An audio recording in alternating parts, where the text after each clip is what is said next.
Oude Madem, je bad het, maat Verline hier. De leliekweker hier het bestrijdingsmiddel oer het loon brocht, maar door de hudde wien verwaaide het oer het dwarp henne. Nou, in de Oronomaitit wiet hier een zooi. Letterlijk een zooi.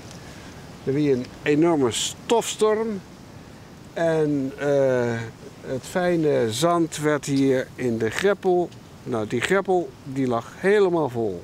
Het is dus een hele vieze, vette substantie die dat vergif in het zand raken en bij u hier in de buurt waaien. En dit is dat het us, de consument, en ik de leliekwekers om te dwan is. Een zo mooi mogelijke blom. Maar hoe krijgt die zo mooi? Ja, heel veel liefde geven bijvoorbeeld. We binnen bij boer Koos van der Avoort op een Lemmer, een grote bollenboer in het noorden. Hij is trouwens net de leliekweker van de Groen in Oude Madem. Waarom wordt het bestrijdingsmiddel methamnatrium ijsbroekt? Eigenlijk om de aaltjes te doden die in de grond leven.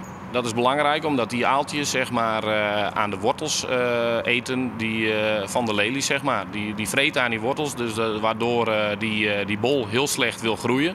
En als er geen wortels aan die lelies zitten, zeg maar, dan zijn die bollen ook niet te verkopen.